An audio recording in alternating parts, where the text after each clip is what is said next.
Okay, so with it being the beginning of the year, most people are usually really interested in making faux meats, like faux pork, faux bacon, faux fish, all of that stuff.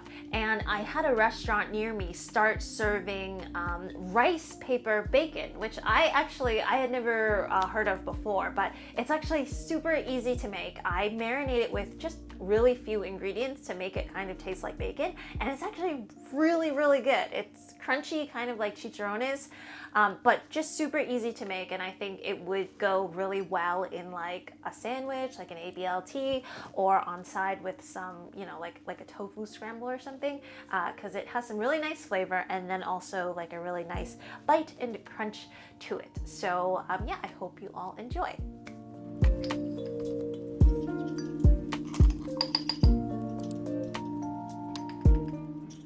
Okay, so I'm just gonna mix together some of the ingredients that I would use to marinate like a tempeh bacon. It's really up to you all, so later on taste the sauce, you can tinker with it a little bit, add a little bit of chili if you want, or just any kind of flavoring that you like. It's a very easy, simple sauce, and I ended up adding a little bit of 5-spice to mine just to kind of change up the flavor a little bit, but it's really up to you.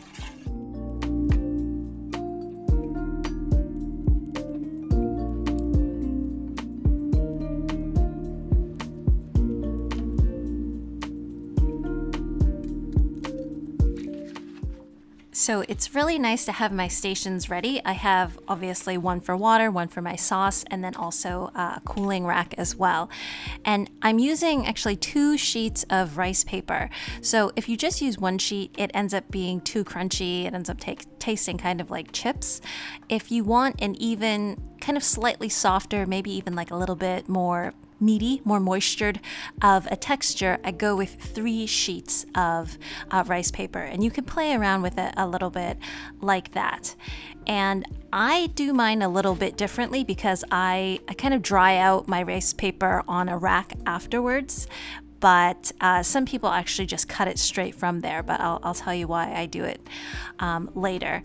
And the reason that you do want to dip it into water for right around 10 seconds first is because that soy sauce mixture, it is very salty. It's very sweet, it's very salty. So you don't want the rice paper to just absorb that. You just want it to absorb a little bit, just to be kind of slightly flavored on top.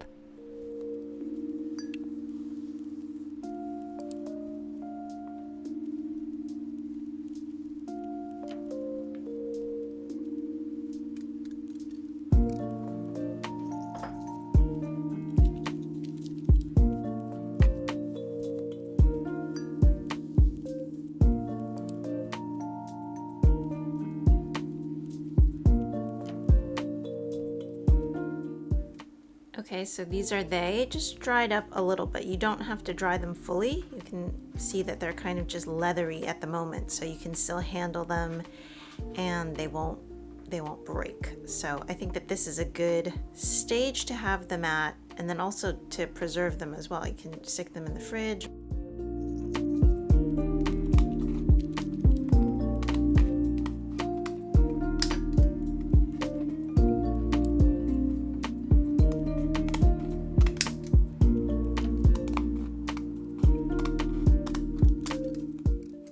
So the reason I dry the rice paper a bit is simply for the cutting. Some people cut the rice paper before and then they dip it into the mix, or they cut it right after they dip it into the mix. And then it just gets too soft and it's not easy to cut. It's not easy to handle at all. But if you just dry it for a couple of hours, even overnight, it gets a lot easier to cut. And then at that stage, you can probably store it in the refrigerator and take it out whenever you want to fry up some bacon.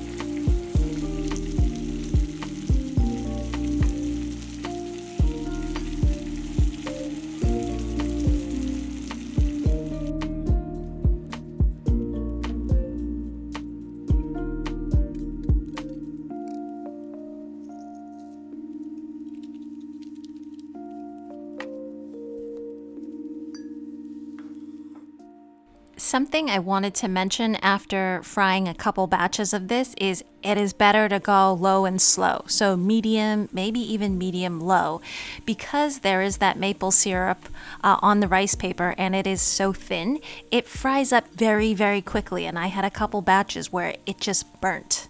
So you don't want that on your hands. It is better to do it a little bit slower. And even though it seems like it might not be cooking, it's actually better because you're going to get a nice crunch and then you're not going to have any of your bacon burn.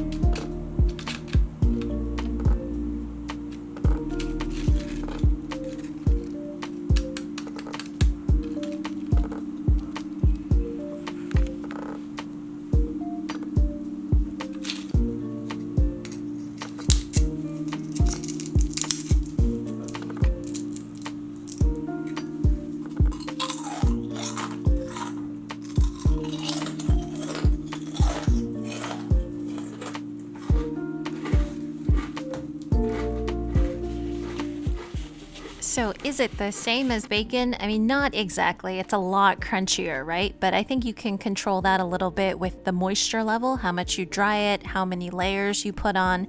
But the flavor is spot on. It's quite nice. And if you mix it with like eggs or if you put it in a sandwich, I mean, it's just going to be a really nice addition. So yeah, I hope you all enjoyed.